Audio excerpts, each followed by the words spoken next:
everyone, it's Rosa Helen here with Intero Real Estate. I hope you guys are all doing well. I actually have a fire captain, and she's a very good friend of mine and also a past client. Her name is Julie Gardner, and she is a fire captain at one of our Redwood City firehouses. So happy to be speaking with you today. Why don't you introduce yourself, what your role is at the fire station, and how long you've been doing fire?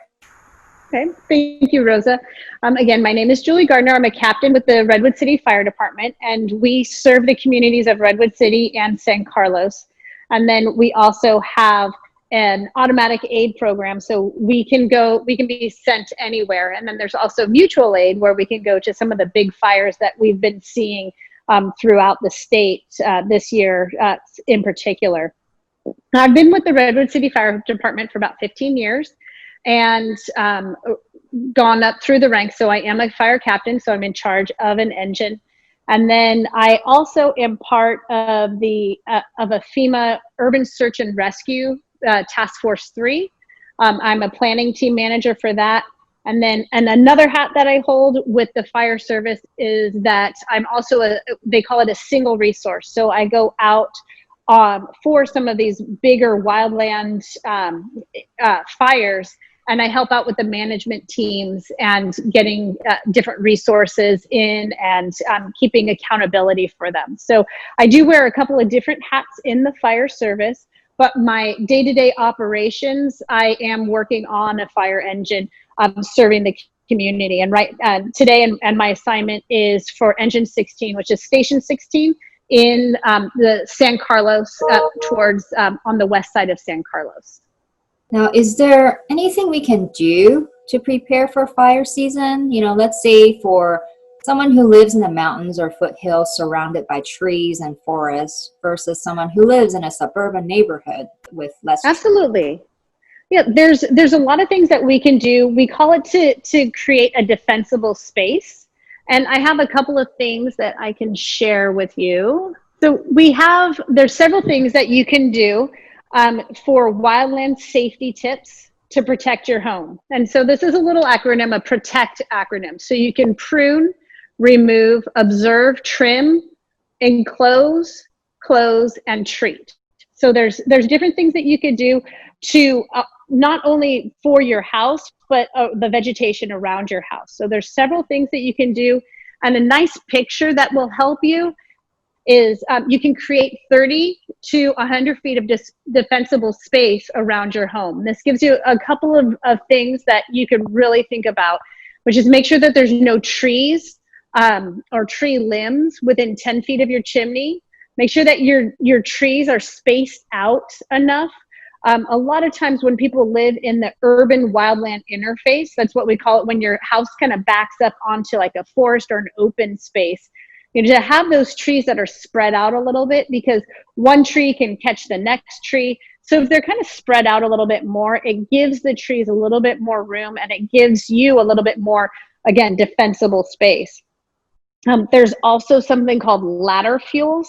So if you take away the dead limbs or the limbs that are lower on the tree, that makes it so if there's a fire in the grass, it has a harder time going up to the tree and then making a fire over in the canopies. And so clearing those limbs that are lower in the tree, and then also the plants and shrubs, making sure that they're, again, spaced out and not too close to your house. You want to make sure that 30 feet around your house is going to be a defensible area where you're able to, you don't have a bunch of like wood stored underneath a deck that if that were to catch on fire, then it would catch your deck on fire.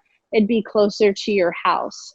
And then again, like on that last slide that I showed, with the removal of some of those, you know, you can observe what's going on, but then also to make sure that underneath your eaves that you have those areas protected where fire can't lap up and get inside to your attic. Make sure that your shingles are all, you know, like that they're, you have that inspected, make sure that there's no holes in there. And that's just good management of your house anyway.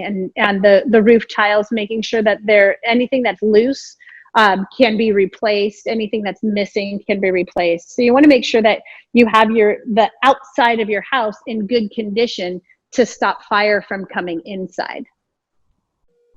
So aside from the natural causes that have caused the major fires this year, what is the number one cause of fire in a home?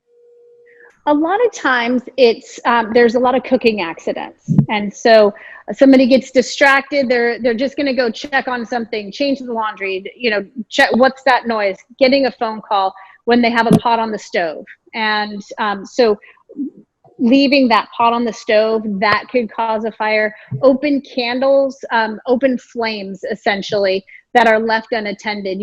You put your candles on the table, you walk away, or you finish dinner and nobody blows out the candles, those type of things.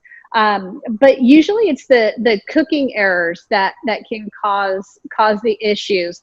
And a lot of times with our lives, we're just so busy, sometimes we get distracted, and that distraction can really cause the issue. You're going to check on the kids, and then so we just need to make sure that we stay pretty focused. And if you're going to go check on somebody, just turn off that stovetop when you're going to check, and you can just turn it back on when you get back in the room. And that's the safest way to do it. So let's think worst case scenario. Let's say you're given an evacuation order and you have 2 hours to evacuate your home. Is there a list of items that you would recommend for people to take with them? Yeah, there's a lot of things that you can take. You want to take the things that are the most important to you. And those things, and you may not think, like if you're stuck with this situation and you haven't thought ahead, you might be just grabbing things all over the place. But things that you really want to think about are to have all of your important documentation, insurance information, deeds and titles to houses, cars. And, I always, if you keep some, like small bill cash, and bring that, you might want to keep it all together in a safe location or in a safe. That way you have everything already put together. You just grab that folder and you can head out of the house. Another thing to keep in mind is any medications that you may need. And also if you have any pets or other people in your house, what are the things that they need on a daily basis? And then also have at least 3 days of clothing for yourself. I mean, you can always go to a store and buy more things, but if you have those things, and for some reason, shoes, making sure that you have a pair of shoes, because it might be so quick, you're running out of the house and you're like, what am I going to do now? So just the basic things like that. So a really cool thing that you could do, especially if you have younger kids, is just ask them, okay, all right, ready? We have to leave the house really quick. Grab whatever it is that you think you really need and see what they bring into the car. And you have 5 minutes to get into the car with your seatbelt on. What are you going to bring? And see what's important to them. The only one thing that I did want to add, talking about the drills and everything, it's also to have a meeting place. And so even if there's a fire at your house in the middle of the night, having a meeting place outside of your house where the whole family can meet up. That way you know where everybody is. And so everybody knows that in advance. It might be a tree or a mailbox or a neighbor's house.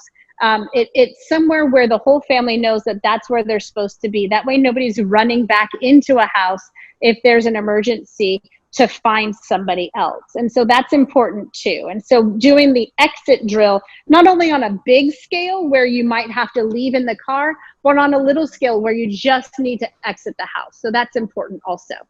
Well, thank you again, Julie. It's been so fun talking with you, and I'm sure you have to get on with your day, but I so appreciate your time.